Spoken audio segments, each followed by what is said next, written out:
মুখ্যমন্ত্রী সময় পেশু নামে এখানে বহু লোক আসে বিভিন্ন সমস্যাগুলি নিয়ে। তো আজকেও দেখেছেন অনেক লোক এসে ট্রাই করি, চেষ্টা করি কীভাবে সাহায্য করা যায়। অন্যান্য বিভিন্ন সমস্যা নিয়েও আসে, হেলথের বেশিরভাগ হেলথ কন্ডিশন নিয়ে আসে, অন্যান্য সমস্যা নিয়েও আসে। তো সেগুলো আমি চেষ্টা করি কীভাবে হেল্প করা যায়, আমাদের গভর্নমেন্টের তরফ থেকে কীভাবে হেল্প করা যায়।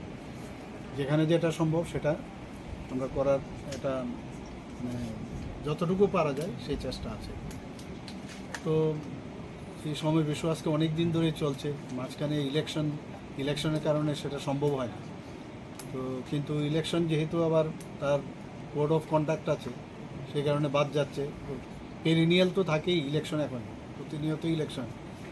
তো ইলেকশনের কারণে মাঝে মাঝে ডিস্টার্ব করে, বা আমি যদি স্টেশনে না থাকি ডিস্টার্ব করে। তো হয়তো বা বুধবারে আমরা ফিক্স করেছি, মাঝে মাঝে বুধবার না হয়ে একদিন আগে বা পরে এইভাবে করি। তো চেষ্টা করছি সাহায্য করার। তো আজকে এখানে অনেক লোক এসেছে যাদেরকে আমরা ফাইন্যান্সিয়াল হেল্প করেছি আমি। আর যেখানে আপনি কিডনি ট্রান্সপ্লান্টের বিষয়ে বলেছেন, আপনারা অলরেডি অবগত হয়েছেন যে ত্রিপুরাতে একটা ঐতিহাসিক দিন এবং ঐতিহাসিক মুহূর্ত আমি বলবো যে কিডনি এখানে প্রতিস্থাপন হয়েছে। কারণ এখানে আজকে অনেক লোক যারা এসছে, এর মধ্যে অনেক বাইরে অলরেডি কিডনি ট্রান্সপ্লান্টের জন্য ওরা সেখানেও ডোনারের ব্যবস্থা করেছে, নানাভাবে চেষ্টা করেছে বাইরে যাওয়া। কিন্তু এখানে দেখুন, এখন আমরা যে ব্যবস্থা করলাম, যে গত 2 দিন আগে এখানে যে কিডনি প্রতিস্থাপন হলো পরশুদিন, তো যারা ডাক্তারবাবুরা এসেছিলেন এদের 12 জনের একটা টিম আমাদের মণিপুর থেকে এসেছিল, সিজা হসপিটাল।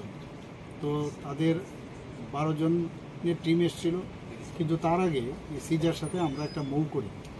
আমাদের যারা নেফ্রোলজিস্ট আছে, ইউরোলজিস্ট আছে এবং সিস্টার এবং অন্যান্য যারা অ্যালাইড যে অ্যানেস্থেসিওলজিস্ট থেকে শুরু করে একটা টিম আমরা পাঠিয়েছিলাম ওদের হসপিটালে।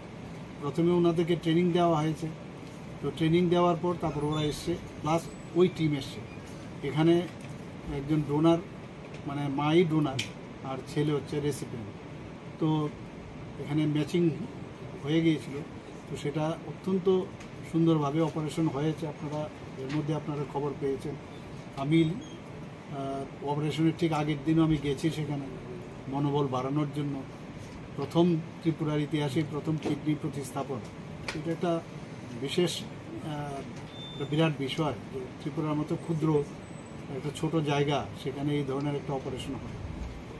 তো অপারেশনের পরের দিন, যেদিন অপারেশন হলো, আমাকে ডাক্তারবাবুরা ফোন করে আমাকে জানালেন যে এরকম অপারেশন সাকসেসফুল। তো আমি কনগ্রেচুলেশন দিয়েছি ওনাদেরকে, এবং যারা অপারেশনে ছিল সবাইকে আমি কনগ্রেচুলেশন দিয়েছি। কালকে ওরা ফুল টিম এখানে এসেছিলো, আমার সাথে দেখা করে গেছে। ওরাও খুব আপ্লুত, সবাই বলছে যে আমরা এরকম সাপোর্ট আমরা কোনোদিন ভাবিনি। তো তারপরে আমি বলেছি যে এখানে আরও যদি আমাদের কিছু কিছু জায়গায় যদি কোনো খামতি থাকে সেগুলো আপনারা বলে রাখবেন, নেক্সট টাইম তারও কমপ্লেন্স আমরা করব। আমি স্বাস্থ্য দপ্তর এবং জিবি হাসপাতালে যারা এর সাথে যুক্ত তাদেরকে আমি ধন্যবাদ দিতে চাই বারবার, যে এরকম একটা কাজ এখানে হয়েছে। তাহলে আমাদের ত্রিপুরার কথায় কথায় বাইরে যাওয়ার যে একটা প্রবণতা, সেগুলোও কমবে। ক্যান্সার হসপিটালে আপনি দেখেছেন, ক্যান্সার হসপিটালে প্রচুর মানুষ, কিন্তু সেখানে সার্জারি হচ্ছে এবং রেডিয়েশনও হচ্ছে, কেমোথেরাপি হচ্ছে, সব ধরনের চিকিৎসা কিন্তু এখন ক্যান্সার হসপিটালে আছে। এখানে নিউরো সার্জারি হচ্ছে, ইউরো সার্জারি হচ্ছে, সমস্ত সুপার স্পেশালিটির ম্যাক্সিলোফেসিয়াল সার্জারি হচ্ছে, সব ধরনের অপারেশন এখন ত্রিপুরাতেই হচ্ছে।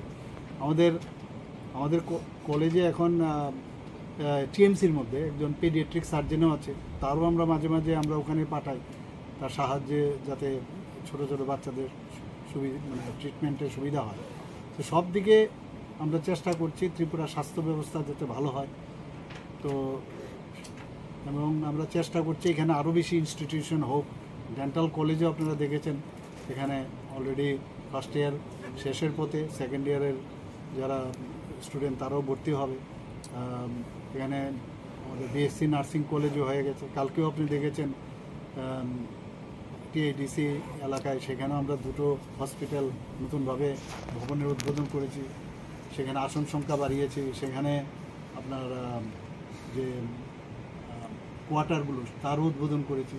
তো সব দিক দিয়ে চেষ্টা করছি, সব দিকে যাতে স্বাস্থ্য ব্যবস্থার কোনো রকম খামতি না থাকে।